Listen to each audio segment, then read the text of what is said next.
So we want to say good evening to our audience. I'm your host, Ed McQueen today, and our co-host is taking care of some real good business. And this is kind of awkward. Our graphics are probably a little off there, and that's my lack of expertise into this matter. But good evening. I want you to please bear with us today. And as promoted, we have with us the Black Airmen's Council, which is little known about because I don't know. It's just they weren't getting the publicity, I guess. But it's a very important organization, and we just think that it needed to be propagated adequately so that our youth, our next generation that comes up, they need to know about these things. So we have with us today members of the Black Airmen Association, and specific members. The chairman is Mr. Robert Bob Manson, and the vice chairman is Mr. Don R. Johnson. They gave a very, very important narrative last week, and we just want to, make sure that these things are not forgotten and they're thought about. So, without any further ado, I'm going to try and attempt to get these two gentlemen on our show right now. And let's see how we can do it here. Let's do this right now. So here we go. Is everybody on? Everybody's okay with that? Yes, I'm good. Don Johnson here. Right. We're going live, and we are live. Bob Manson's okay. Good afternoon, good evening to you, gentlemen. Good evening. Good evening. Yes, and I'll start with Mr. Manson, who's in the middle here. He is the chairman, and the vice chairman is on the right, Mr. Don Johnson. Gentlemen, this is just an update, or if you will, on an event that you all chaired, and it was coordinated. I think was brought about by the local NAACP. Is that correct? Yes, the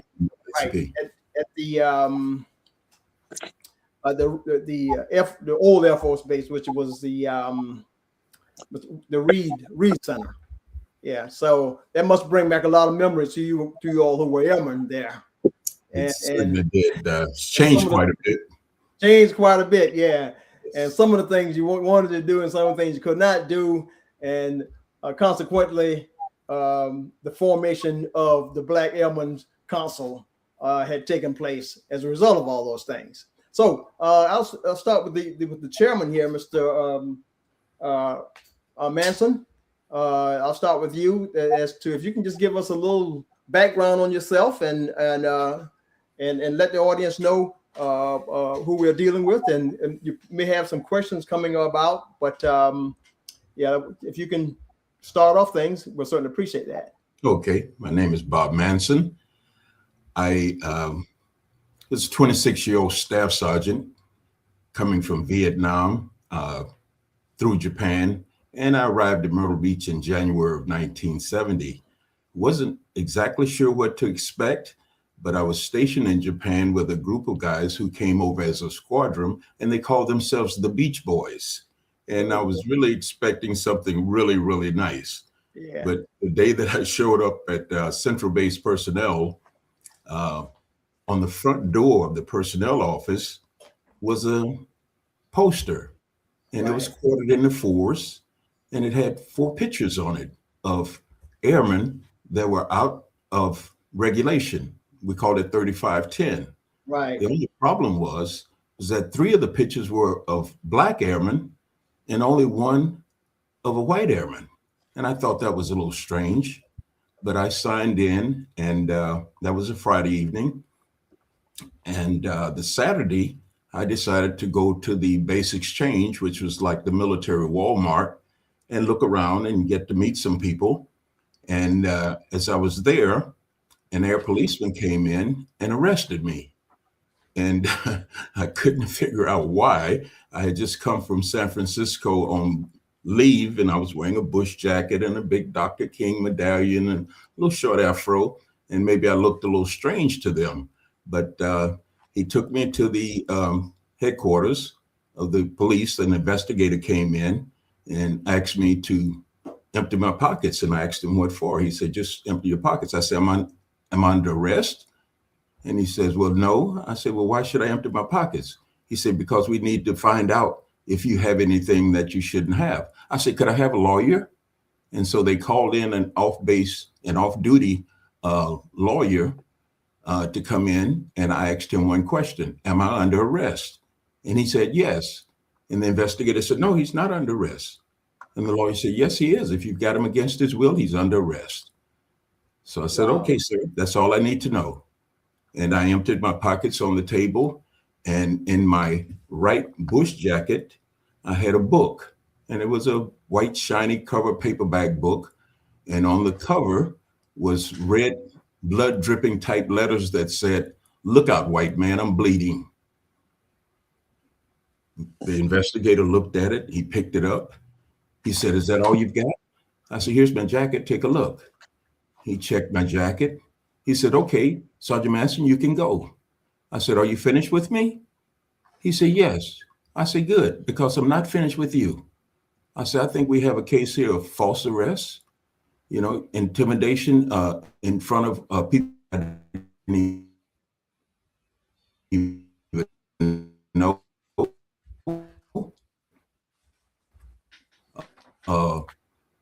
I'd like to get a lawyer and take this a little further.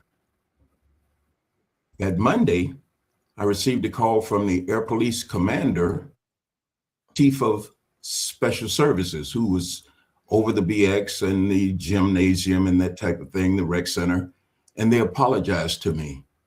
And I said, what was it all about? He says, well, the BX manager says she saw you put a tape in your pocket, and they say she lied. And I said, no, thank you. I don't want her apology. I said, we have a problem here with false arrest and defamation of character. And I'd like to get a lawyer and take this further. And they said, well, Sergeant Manson, anything you want, we'll take care of this. We're sorry. First off, the air policeman should not have arrested you in the BX because you haven't really stolen anything until you exit the facility. So we did discipline that airman. I said, okay.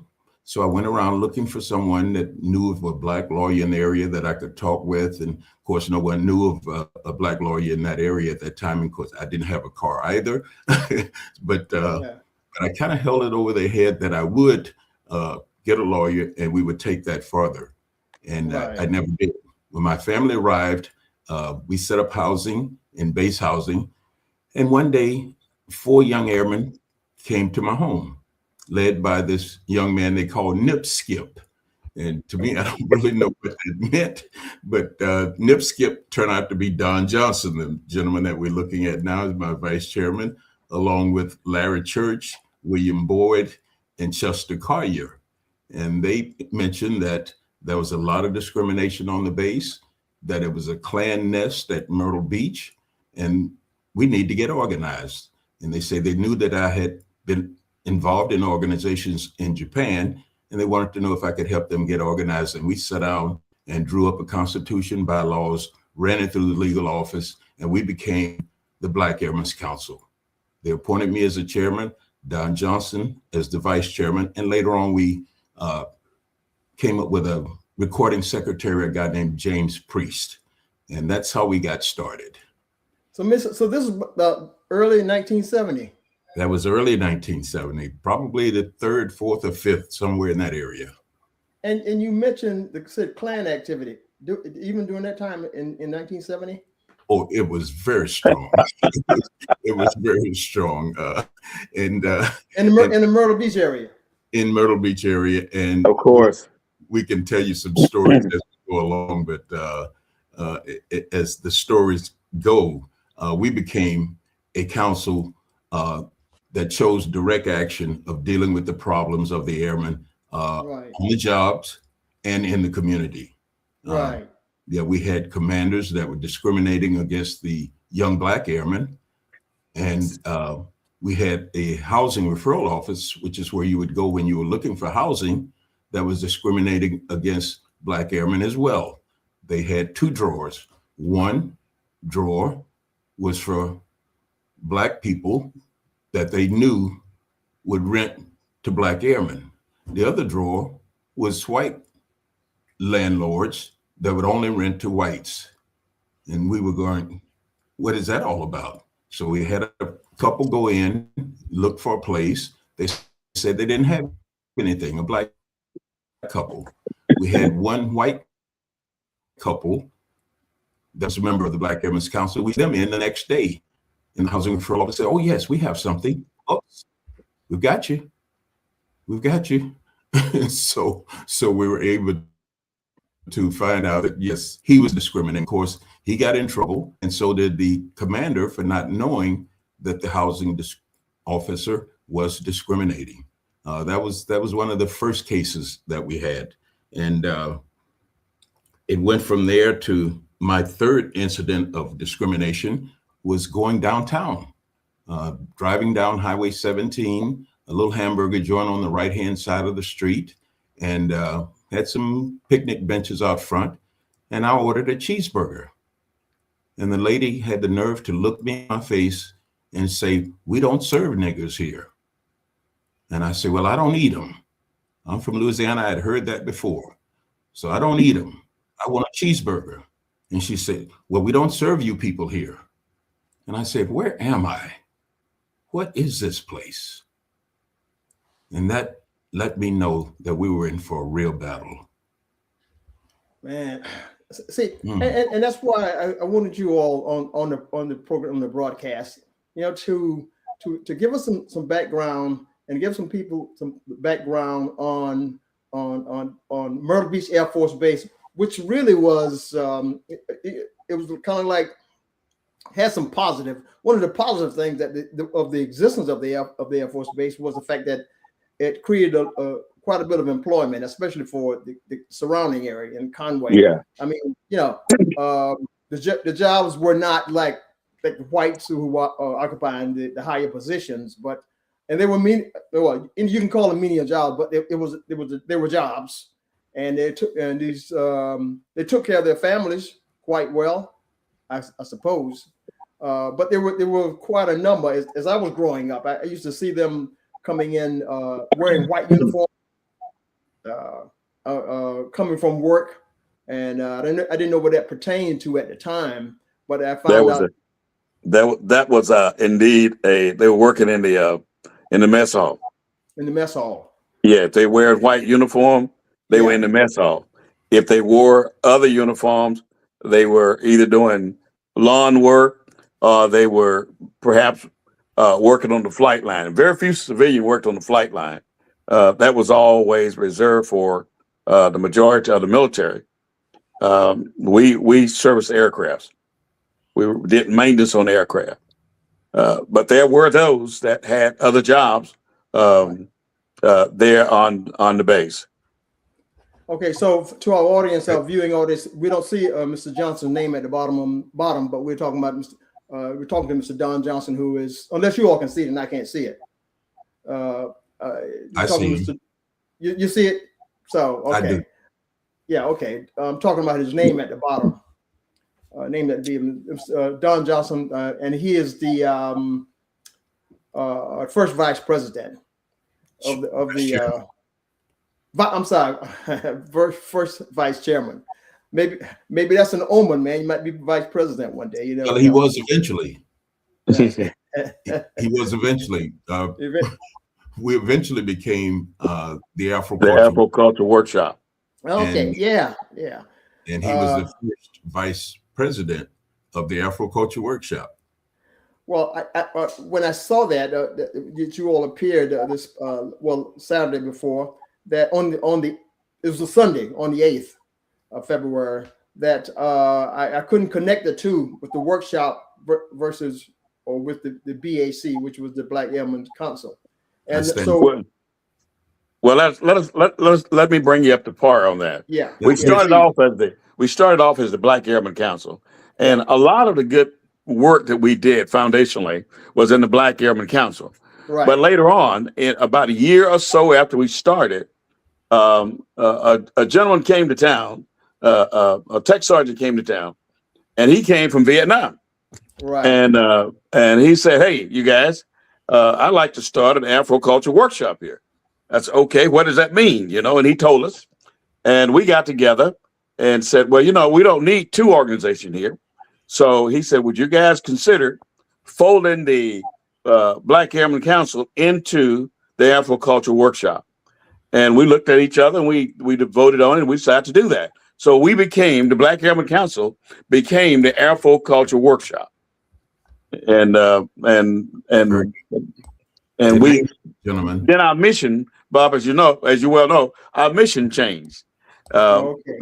We went from being military advocate for the military to being a civil rights organization that included the civilian community as well. Well, we were a direct action organization. While we were the Black Airmen's Council, even though we were in numbers, 12 to 15 members, including a lawyer from the base legal office, we represented all of the Black airmen on that base. If they had a problem, they could bring it to the council and we would deal with it. Right. Some of the problems that we dealt with, first, there was a young man we had named Marquez Morrison, who was dating a young white female who was with a group called Meher Baba followers, and they wanted to get married. That's when we found out that interracial marriage was illegal in South Carolina at that time. They had to go to North Carolina in order to get a marriage license. And we thought that was really, really, really out of hand. That young lady being with that group, that charitable group that was working in the community, was putting on a Christmas clothing and toy drive. They didn't have any men, so they asked us if we were willing to help. We set up, 4 large black boxes around the base. These boxes, we stamped on them, help us, help you, help them. And the base personnel contributed clothing, toys, some used, some new. We used the Splinter City area up near the front gate as our repair facility. And we repaired bicycles, we cleaned clothes, we had them packaged. And before that Christmas, we presented them to that organization, and they presented them to the kids in the area who may not have gotten things for Christmas that particular year. So that was one of the things that we did. We did a lot more things. Don, do you remember the court martial of Leslie Soup Campbell? I don't. We had a young man. We had a young man that we thought was set up by the system. He was stopped at the front gate and brought to the police headquarters, and they were thinking that he was they asked him if he would, he asked them if he could go to the restroom. And when he did, he tried to get rid of his drugs and so forth, and they bust the door down and they found him dumping these drugs, and they put him on trial for court martial. I was a character witness for him. His father, they were from North Carolina. Father brought in a civilian lawyer. We sent a letter to the base commander, set up that they were trying to get this man as a drug dealer when in fact he was not. and we packed that courtroom with members of the council and others that supported Soup Campbell. We call him Soup because his name was Campbell. He was eventually found innocent. He was discharged. And what was really nice about it is once he got back to North Carolina, he wrote a letter to the Black Airmen's Council thanking everyone for the support that they had given him in helping him retain his freedom. And we thought that was really fantastic. And unfortunately, being military people, once we move around, we lose contact with people.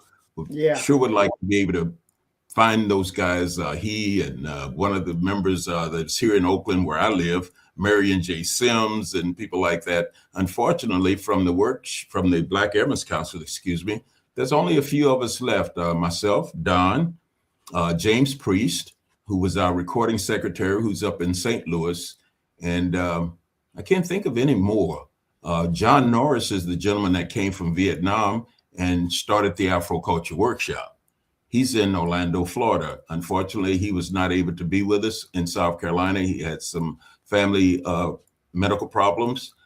He said maybe he would be there for the next occasion. Yes, we were a direct confrontational organization. We were not political. If there were problems, we dealt with them head on. Another one of the problems was the music. There was protest music during that time. Right. Curtis Mayfield, Marvin Gaye, James Brown, Say It Loud, I'm Black and I'm Proud. But the radio station would not play that music. So what the Black Airmen's Council did was we bombarded that station with calls requesting those songs. They called me and asked me, what's the problem? What do you guys want? And they said, we want you to play our music. We want you to play music that represents us. He says, well, we don't really know that music. The program director was really, we don't know that music. And what if we send one of you guys to school and teach you how to become a DJ and you can play the music? And so Don Johnson, the gentleman you're looking at there, became Myrtle Beach's first Black DJ. Really? What year? What year was that, Don? That was 1971. 1971. What station was it on? The station then was WTGR. WTGR. Yeah. I don't know what it is now. But we did quite a few things. We had an agenda, and we would put together, the guys would come to the meeting, and the word got around that the Black Airmen Council existed. And we started having, as Bob would say, we started off with 4 or 5 people. Then we got up to 15. And then it started growing to the little room that we met in was kind of crowded. And people would come and they would share their ideas with us. Right. And we would get a chance to try to meet most of the needs. We worked with the Boy Scouts, Cub Scouts, kids that didn't have money that wanted to be in the Cub Scout or the Boy Scout. They didn't have money. The parents didn't have the money to put them in. We would conduct a car wash and take the money and pay for their entry fee, pay for them being in the Boy Scouts or the Cub Scout. And we had a couple of guys that went down and worked with Cub Scout and worked with these kids. We also had we worked with I think it was the Junior Officer Club, and we ran a summer program where we brought kids to the base. We toured the base. We and taught some of them how to swim. So we became active in the community. Excuse me, John. And yes, are you venturing over into the Afro Culture Workshop? Or are you still? I was still in the Black Airmen's Council, so you're kind of moving into the Afro Culture Workshop. No. This is still BAC.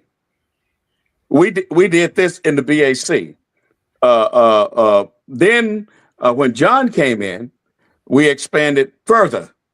But the Boy Scouts came to the BAC when we were there in the Service Cup, where we were last on a Sunday a week ago.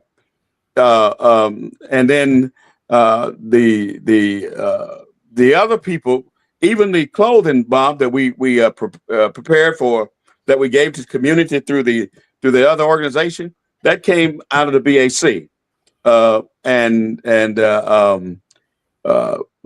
lot of the programs came out of the BAC. But when we became the Afro Culture Workshop, we moved those programs over to the Afro Culture Workshop, and we picked up more participation. And so therefore we could do more. We also did plays, and out of now we built the park. We built a park through the Afro Culture Workshop. Is that the Sheba Park? Is that the name of it, Bob? Yes. Okay. Yes, Bathsheba Park. I saw your narrative on that. On your historical narrative on that. So I don't know what it is. I don't know what it was about, but Miss Doretha Bourne's daughter, who was deceased, and she had the president. Yes, she had worked. Mrs. Doretha Bourne had worked with Sergeant Norris, who was the president of the Afro Culture Workshop, and in honor of her daughter, yes, Bathsheba Park was developed and built and stocked in her honor, and that was probably one of our greatest signature accomplishments. But another thing that the people would probably like to know about is something that happened with the BAC, the Black Airmen's Council. There were incidents in the movies where they would play the national anthem, and you guys heard of John Carlos and Smith during the Olympics. Yeah. Well, at one point, the Black Airmen in the movie theater would not stand for the national anthem.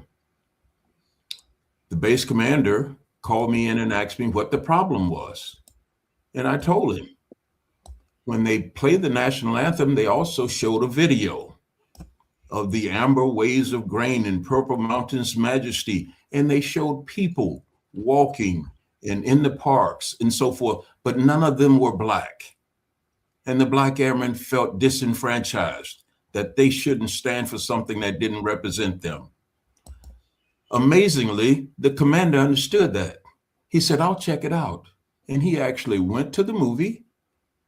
He watched the national anthem. He agreed with what was going on, and he discontinued the showing of the video. They continued playing the national anthem, but that video was gone. And that let me know that he had some feeling for what we were feeling. And I thought that was fantastic.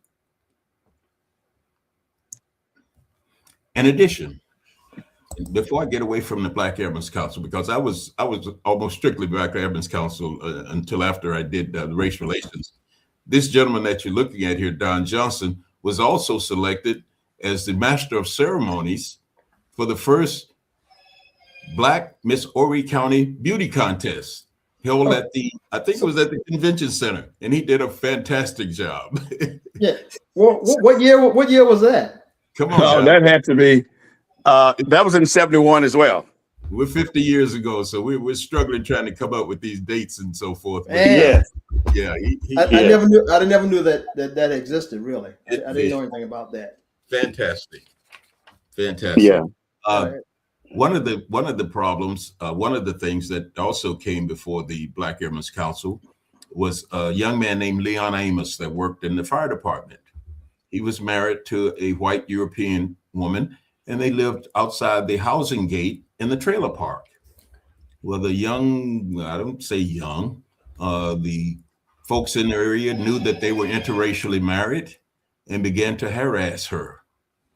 Wow. One night she called him at work. Of course, at the fire department, they worked 48 on, 48 off or something like that, and told him what was going on.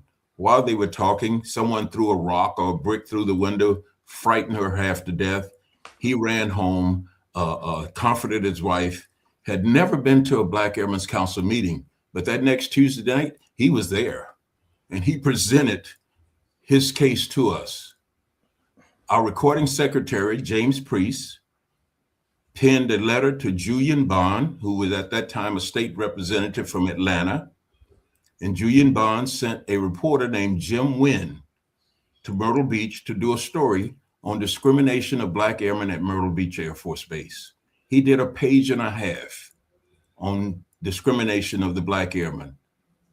That article was picked up by our headquarters, the president, the Pentagon, everybody right down the line said, we got a problem here.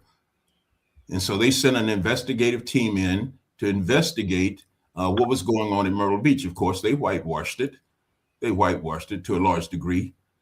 However, NBC News also picked up the article, and they sent a crew in to do a story on discrimination of Black airmen at Myrtle Beach. Did they whitewash that also? They did not. I did not see the filming. I took them through the Myrtle Beach community, the Hill as we knew it at that time, Harlem, and I had a little disagreement with them because the gentleman, Kenley R. Jones, who had been a Vietnam correspondent, was from Atlanta, and he claimed that, oh, I've seen a lot worse than this, and this is not. I said, we didn't ask you that. We're showing you what we have here. And we're not satisfied with this, that they don't have proper running water, sewer protection, those types of things. So he made really angry, and I jumped out of his car, and of course the fellows were right behind me. And so they showed up at the Black Airmen's Council meeting. That night, that little room that Don described was full. Military, civilians, Mr. Futrell, Covell Moore, a lot of our senior NCOs were there. Our legal representative, Doug Freeman, was there, and they filmed the entire thing. Some of our Betty Keno, people from the community that helped the Black Airmen's Council. One of the smallest girls, all we knew her by was Sunshine. She was a beautiful young lady. And so they were all there, and they filmed the meeting. Everyone got a chance to speak, to tell their portion of what discrimination was like at Myrtle Beach. And I probably made a mistake. I'm not sure if it was a mistake, but I called myself telling the truth. I had the last word. I told the NBC News reporters that Black people were at least 20 years behind the times racially. I only learned recently that they had fully integrated in 1970, which was when I showed up. So the Blacks were not used to being integrated in with whites on the Grand Strand, on the beaches, in the hotels. And I said that if you saw Black people on the oceanfront side of Highway 17, they were either lost or they were going to work. At Atlantic Beach. They went to Atlantic Beach. They did not. And I spoke with a young lady a couple of days ago that was at the formal function Saturday night. And she said, well, we didn't feel comfortable going on the Grand Strand. So yes, we did feel more comfortable going to Atlantic Beach, but we were military members that had been all over the world. We're going to go anywhere we feel like we want to go. We're just from Vietnam. My family was on the Swamp Fox roller coaster and on the Ferris wheel and cotton candy and the whole deal. We just would not accept that type of discrimination after what we had been through. I read some part of your narrative on the history of the BAC indicated that you all had collaboration with summer youth programs, enrichment programs, and other activities. How strong is that today with the local communities today that you all left behind? Well, we don't. To answer that question, I don't think we know, because keep in mind we haven't been there. This time there was my first time there in over 50 years. Right. I really don't know. The people that I knew there are all deceased, so there was no way for me to know the progression except what we saw this weekend. I had been there in 2023. Some of the airmen had formed a group, and they met at Sumter for a Myrtle Beach Air Force Base reunion. Myself and John Norris attended that. On our way back, we had 2 days. Norris left after the first day. It's a Sunday. We went down on Mary Canty Center. Mm-hmm. We thought there was going to be a meeting of the community, and we wanted to see it and speak, but Right. it wasn't that day. On our way out, we did see the Bathsheba Park sign, and we stopped and took some pictures and Right. lauded each other on, hey, man, this is something we did, you know. And of course, it's expanded since that time. Well, So Norris, so that park is located close to the base. say it again. So that No, park is, no, it's not. no. It's in Harlem. Okay. It's in Harlem. It's in Harlem. So Norris left that day thinking that nothing had been done. He was very disappointed in all the work that we had put in, that the community had not progressed. Right. I stayed another day. And that Monday, I went to the Mary Canty Center again, and I met Frida. I met Cookie Goins. I met Elder Cedric Spain. I met the chief of police, a gentleman that was running for the city council. I spoke about who we were and what we had done while we were there. Right. I remember Frida saying, "This is history. We didn't know about this." And another lady in the back says, and this was really funny, she says, "Well, why didn't you have the reunion here at Myrtle Beach?" And I said, "Ma'am, we didn't know anyone in the area to help coordinate a reunion." She says, "Well, honey, you were speaking to the wrong people." And so that gave me the feeling that maybe the Myrtle Beach community was open to having us back there for a future reunion. Well, that night, Cedric took me around to one of my best friends in the civilian community, Paul Scott Bay's home. Of course, he and his wife Charlotte had passed, but his son was there. And we talked, and I showed him the photo album that we had that you probably saw at the luncheon, to see her because I had run into Mr. Futrell in 1981 at the Shriners Convention. I was the vendor, and he saw me, and he came over and said, "Sergeant Manson, good to see you." He said, "We didn't understand what you guys were doing during that time. We didn't know what effect what you were doing was having on our community." He said, "But after this, that those things that you did directly affected us." He said, "I'm on the city council." He said, "We have black policemen now that can arrest white people." He said, "Things have really changed." And he said, "And I want to thank you." He said, "If you and your family are ever in Myrtle Beach again, you're welcome to stay at my house." And I was so humble. And who was that again? That was Mr. James Futrell. Oh, Mr. Futrell. So that night, the meeting was a Futrell Park signage meeting. They were developing signs to place in the park in his honor. And that's the meeting that I bust in on. But, so did any of you, the two of you, did you all go to Vietnam? Yes, I was at Cam Ranh Bay, Vietnam in November of 66 to November of 67. And that's one of those places. I was speaking to someone yesterday about it, and they said, "Oh, do you think you want to go back?" I said, when I left there, I told myself I would never come back to that place. Although a lot of military, you never know now. I think a lot has transpired there now. A lot has changed, and a lot progress. I mean, you probably wouldn't know you probably wouldn't want to stay there now. No. It's now Saigon is Ho Chi Minh City. Yeah. And but it's just one of those things that I said I'll never come back to this place, and I left there and went for 2 years in Japan, and from there back to Myrtle Beach. But it was quite a tour, and I don't regret it. The brothers blackenized me over there. I went in there as an individualist. I took care of myself. I did not think in terms of unity of our people. But when those brothers came together and taught me about brotherhood and taught me of the DAP and what the DAP meant, And it was something that we were to use amongst ourselves to look out for each other, because we had two enemies. We had the Viet Cong in front of us, and we had the white racist members behind us. Not all, but some.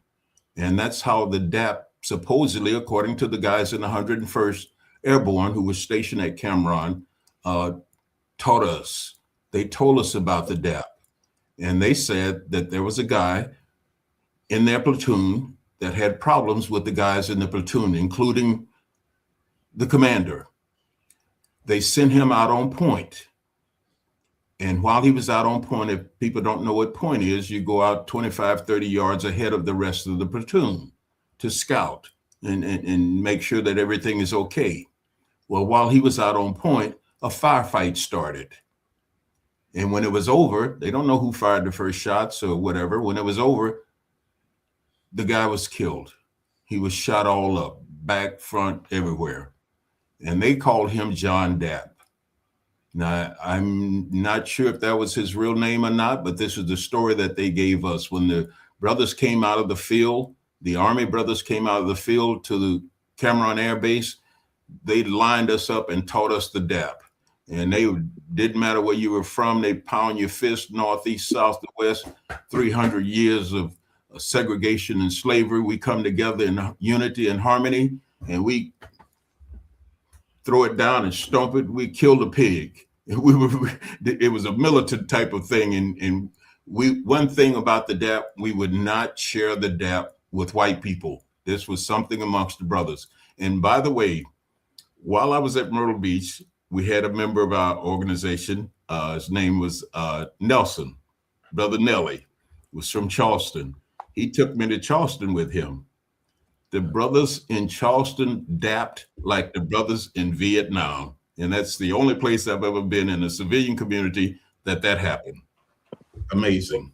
Yeah. It's amazing. That's a fantastic journey that you just narrated.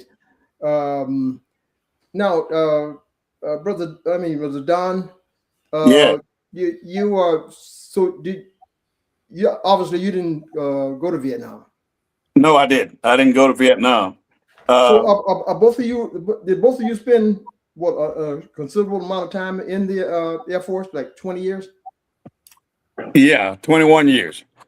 And 20 years, 3 months, and 12 days for me. Oh man, you got it exact down to a date, huh? Who's counting? Who's counting? Yeah. Most guys that spend over 20 years, they count the day from 20 to the day they retire. Really? They just about all of them can tell you how long they spent past 20 years. So what would you all do differently if you had if you could do it not all over again, but maybe 10 years into your journey in the Air Force? And because people looked at the Air Force as rather quite differently, even though they were different than a person that went in the Army. The Air Force seemed to have had a little eliteness about itself. You all knew a little more than anybody else. Was that the case? Well, let me share this with you. I spent a tour about 5 years on recruiting duty, and I recruited. Yes. I recruited for the Air Force, of course, and next to me was across the hall from me was the Army. Right next to me was the Navy, and next to the Army was the Marine Corps. So what the guys said, well, we just need to watch the guys that go down to the Air Force, and we need to figure out who's going to get him next, because he's not going in the Air Force. Trust me, he ain't going to make it. And so what they would do is the Army guy, once I tell them, no, you don't qualify. And then they say, well, you think I qualify for any of the other services? And I would look at his pretest scores, and I could tell whether he could go into the Army or the Marine Corps. And it got to the point where they thought I was recruiting for the Army and the Marine Corps. Look, Don was a great recruiter. As a matter of fact, we were in contact during that time, and he inspired me. and I put in for it, but they rejected me because I was in the aircraft field, which is a critical field, and they would not let me go. But I wanted to become a recruiter like Don was. Well, we Hey, have Yes, for one duty. of our viewers there, Miss Priscilla Fuller, and good evening to you, Miss Fuller. Said with all the things you went through, you still appear to be loyal to the military. What kept you from becoming bitter and anti-military? Uh, Well, let me answer that, Bob. go ahead, Don. What made me loyal to the military is, see, when I retired, they didn't quit paying me. They kept paying me. And they didn't stop my medical care. That always have loyalty. So I kept getting medical care. My family kept getting medical care. And then when I got ready to buy a house, I got a good interest rate through the VA. So when I looked around at the benefits that I was still getting after 21 years, Fantastic. and I said, it's not all bad. Yes, things could have been better, but my God, things should have been better in America. Yeah. Yes. Okay. That's where the issue was not the Air Force. The issue was America. And if I can add on to that, Don, when John Norris came in and started the Afroculture Workshop, the military had realized that they had problems. There were racial riots at numerous bases around the states, including one here close to my home at Travis Air Force Base down in New Mexico and a couple of other places. So the military came up with a program that they call social actions. And within social actions, they developed what they call a race relations program where instructors were trained, would get together 25, 30 people every Monday, and we would talk about and discuss our differences, our issues, and see if we could come up with some solutions. They also had a program called drug and alcohol abuse programs, which Don later on went into. So they were trying to deal with the problems that we had. And I give them credit for that. And I taught race relations until I think we had 4,000 people on Myrtle Beach Air Force Base, military and civilians. It was mandated that they attend these programs, these classes. They were hard hitting. The instructors we had down in Florida, at Patrick, Florida, they were hard hitting. And they told us to go back and talk to these people and let them know your feelings and try to get them to express their feelings. And we did that. And it was amazing, some of the visual and audio aids that I used to stimulate discussion was first off Malcolm X, The Ballad of the Bullet. I also used Dick Gregory, which was a comedian, but also very, very influential at that time. Bill Cosby had a documentary that was called Black History, Lost, Stolen, Astrayed, which showed how institutional racism was used to influence us, how the Klan was used to intimidate us once slavery was over and Jim Crow was starting. And the military ran this program until they, I guess, got a little bit afraid of it. We were hitting a little bit too hard. The last visual aid I used in my class was the study of the brown-eyed versus the blue-eyed kids. A lady in Iowa who had no Black kids in her class showed her kids what discrimination was. She pitted the brown-eyed kids against the blue-eyed kids. She told brown-eyed kids, "You're not as good as the blue-eyed kids. They're better than you." While on recess, they fought. When they came back in, she says, "Johnny, why did you hit Jimmy?" He said, "Because he called me a brown eye." She was able to get them to understand what discrimination was without any other racial groups involved. And I applaud her. And military, not the military, the civilian community missed a great opportunity after the military set up that program of communicating, of having corporations to set up those type of programs within their businesses so that people could talk to each other and find out what our differences were. Why you couldn't call me boy? What was our keywords that made you angry? We talked about the Chicanos and the ones that could speak Spanish versus the ones that couldn't. The Appalachian white guys who lived up in the mountains who had never seen black people and felt that it was okay when you met them to say nigger because that's all they knew. Yeah, that's all they knew. Now, if I had to make a change at Myrtle Beach at the system right now to carry on the work that we did, I would have more or less institutionalized it. I would have made it be a part of the base. In other words, I would have made it a military organization ran by the military with volunteers, and I would have had those volunteers to connect with the community so that the base organization would continue to be a part of the community, and the community would continue to be able to give input there at the base. I would not have let the things that we had started, I would not have let them die.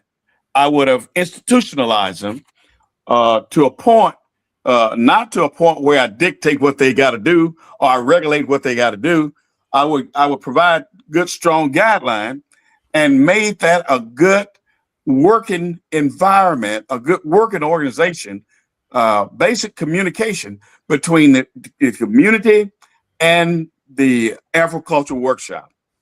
I would have grown it rather than let it die. Most time in the agriculture workshop died from lack of leadership. Yeah. When the leaders left, then they didn't have anybody that had enough courage to step up and continue to make it happen. It didn't mean that there was no work to be done.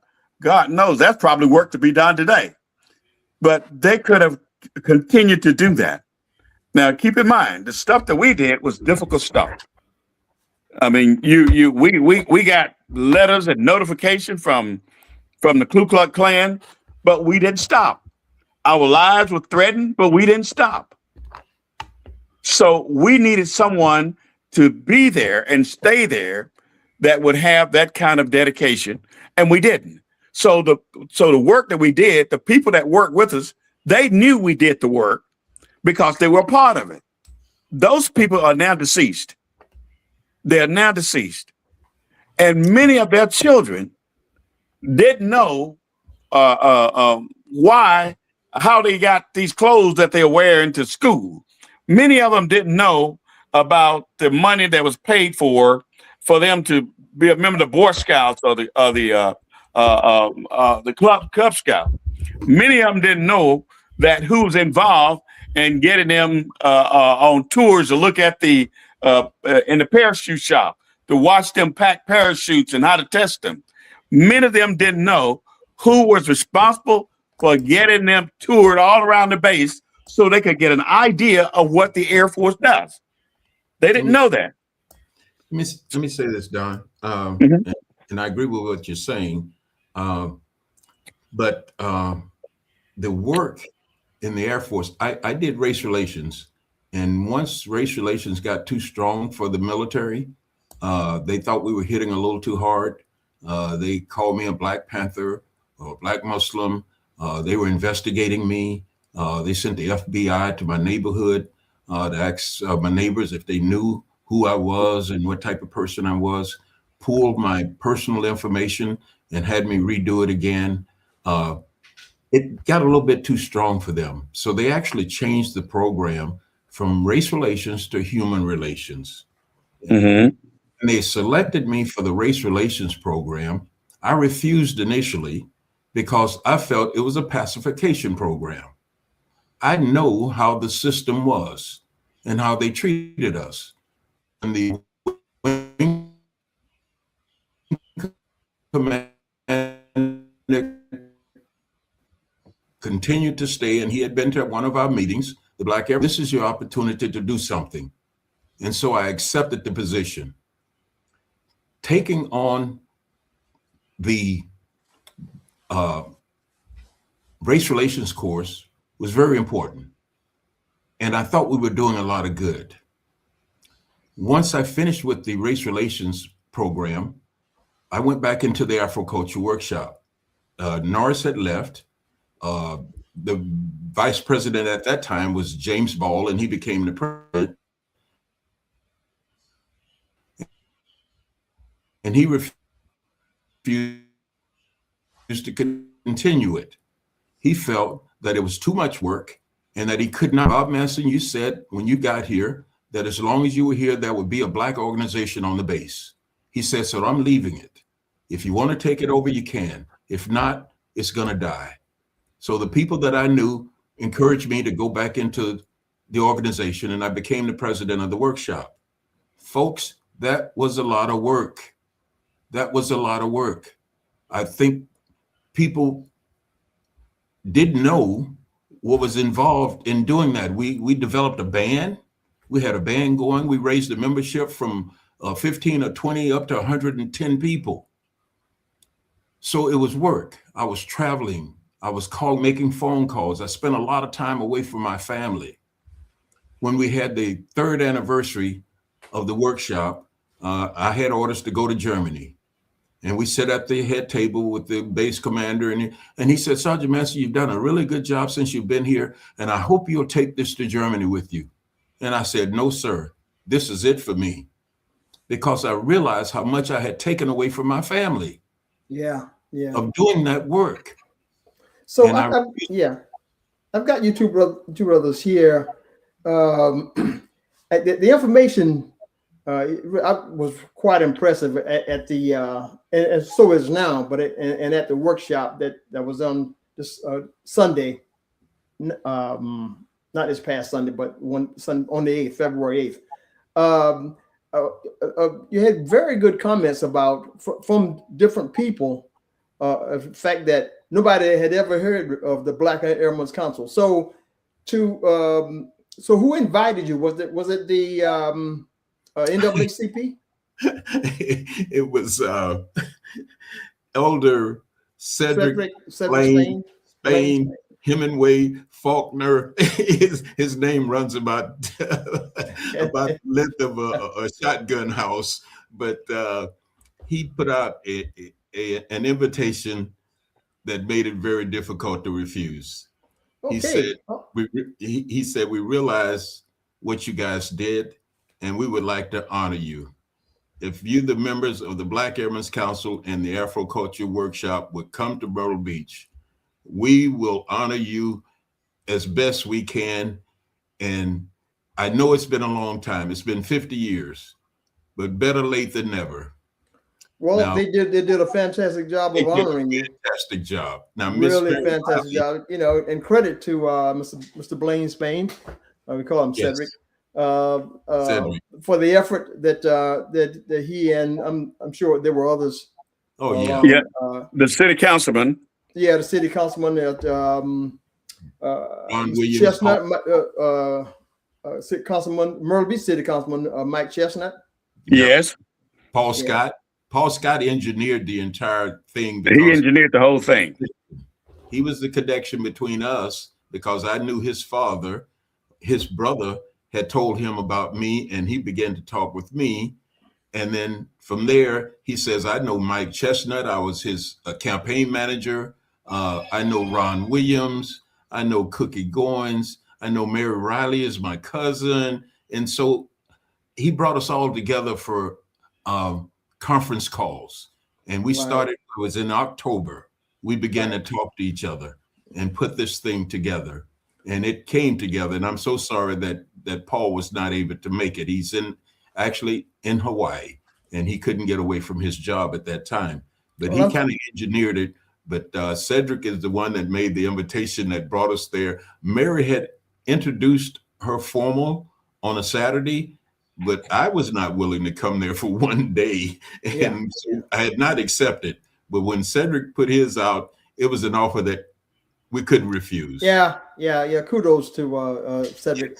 And kudos to you all for accepting it and letting the world, the rest of at least the region here, know about the Black American Council, the Black Airmen's Council. I'll tell you, man, I just didn't know. Okay, I never heard of it, but I remember that era. I just remember what the impact of the base leaving this area was, and I can still see the impact right now economically, for at least for Conway area. Okay, you had people, going over there getting jobs. They were just taking any jobs. Okay, and they cherished those jobs. And took care of their families with that. So we only got a few seconds here left, but I just want to ask one question, and you don't have to go length to it. But do you all have any more requests for appearances and to give a good narration like you all did at the workshop on the 8th? Well, I'm sorry, we did hear that you cut off. He was asking Bob, do we have any further appearances or narrations that we're going to give to some of the organization? Right. And we do have one.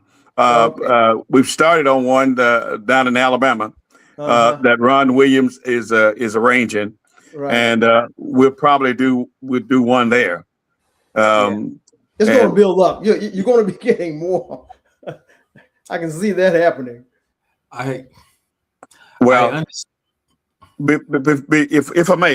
If I may say this before we go. The question was asked to me some time ago, a week ago. Where do we go from here? Yeah. What do we do? Right. And Bob and I talk about this all the time. What do we do now to make our legacy and the legacy of the people who work with us and their children? How can we solidify that legacy? What do we do Absolutely. now? We lost a great leader today. Jesse Jackson passed away, and I've been reading a lot about the things that he did, and I've gone to several functions where he was the guest over the years, and folks are saying Jesse is gone now. Where do we go? Well, Jesse just died, but Jesse's presence probably have been gone for a while because he's had health problems. Yeah. But the issue is, who do we turn this thing over to? What other contributions can we make to our communities, to our society, and to reach back into Myrtle Beach and make the Black Airmen Council Agriculture Workshop name still live? Yeah, and you're gonna have to address that. You have to collaborate. You did some collaboration in the past with community itself and community leaders. Ron Williams stated yesterday, I spoke with him, that the plaque that they presented to us is going to be permanently stationed in the recreation center. I say, well, we didn't get an opportunity to state where we might want the plaque. Bob, that's your mic. He says, well, we should have one right up on the front of the stage. He said, we'll have one at the front and one at the stage, because that was our place where we danced and we had our discos and we had our bands and so forth. And a lot of people don't know the only one in the nation where we could actually have mixed drinks, because as a result of my confrontation with Mr. Crabtree and the Air Police commander, they allowed us to open the doors between the cafeteria and the rec center, and we could go in there and buy a mixed drink and bring it back in to the rec center. And I think that's the only base in the country that ever had that opportunity. So yeah, the sign would be there. Another thing that Mr. Chestnut, the city councilman, said, he said, we missed a great opportunity to name some streets after you guys. Yep. And Ron Williams said, it's not too late. So I said, can you see Don R. Johnson Avenue? Yeah. So it's not over. No, it's not over. So listen, speaking of things being over, I hate for it to come to that point, but yeah, it's not over. And we've been invited back, and the invitation hasn't been formally offered and hasn't been accepted. And I don't know how that would go, or whether we're able to come up with more people that would come, or just the entire alumni association of Myrtle Beach Air Force Base, if we could organize, I think we're going to get some more. Them, and not just the Black Airmen's Council and the Afroculture Workshop, but all the airmen. Let me cut in and say, we thank you for your time and for your interest in the subject. And if we can be of any further help or reiterate any, clarify any information that any question that folks may have, we'll be happy to come back on and do that. You know, I'm looking for since this is Black History Month and it's happening during the Black History Month, I'm looking for the next Black History Month for you all. Look, but for us on the World Community Magazine, I mean, that's 365, okay? Well, Black History is every month, all right? I mean, it's every day. Every day. And it's got to be much stronger now since they're taking it out of schools, taking all of our information out of school. But that's another subject. I agree with you. Another subject. But we do want, and I'm going to make sure that we have you all back again, because we got another generation that's following. We got some people who didn't hear this time. Okay, so just stay tuned. You don't have to change that much; it still look the same. Okay. And I'd like to say my condolences to Jesse Jackson. Yeah, absolutely, absolutely, yeah. I was a real supporter, and I really did think that, were you ready for a Black president? And unfortunately, something happened and something was said that kind of derailed his campaign. But I was almost sure that he would make it, if you remember what I'm speaking of. That was back in '84, I think it was 85. No, it was '88. It was 88. It was '88. Oh when he rescued Airman Goodman. I don't know if you guys you remember that, right? Over in Libya, he brought Airman Goodman back, which was supposed.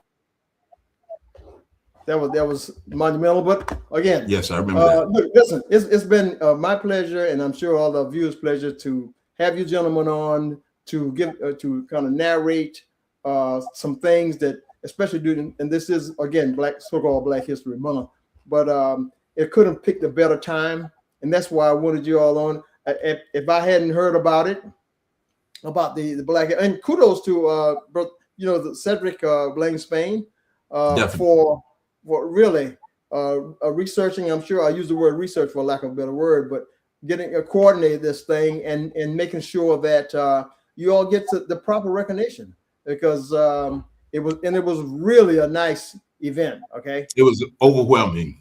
Yeah, overwhelming, man. We had our 97-year-old teacher there, Mother Mary Moore. Yes, Mr. Covell Moore's wife, who was one of our regular members. He's the guy. He's the guy who changed the name of the Black Airmen's Council to BAC. He called us BAC. All right. Well, he changed a lot. He changed a lot. That's there. But anyway, we want to say Godspeed to all of you, and may God have this fingers on you guys all the time. I want to look at another comment here from Cedric, obviously. This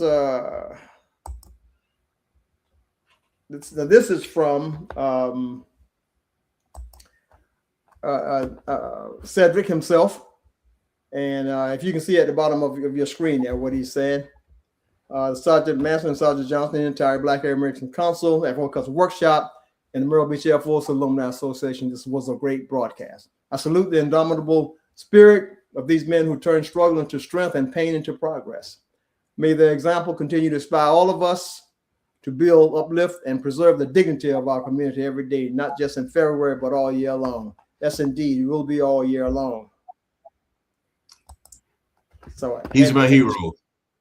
Yeah. His strength inspires Well, me. thank you. I how he does all the things that he does. He's an amazing man. Right. So it was did I miss out on one that was for so we're looking forward to having you guys back and the entire Myrtle Beach Air Force Base Alumni Association for 2027. Well, yeah, absolutely. I'll have him know that I was the only one that had to fly. Everybody else was close enough to drive. So, with adequate coordination, maybe we could alleviate some of those expenses that require to fly. Okay. All right. So thank you, sir. Cedric is good at coordinating things like that. He certainly is. Yeah. So again, I just want to thank you all for having. I would start to say courage, but you have had enough. Just your time. Sometimes that means that your time is valuable. Okay. Yes. And I just want to let you all know that we appreciate you coming on, and like Cedric said, we're gonna have it back returning in 2027. All right.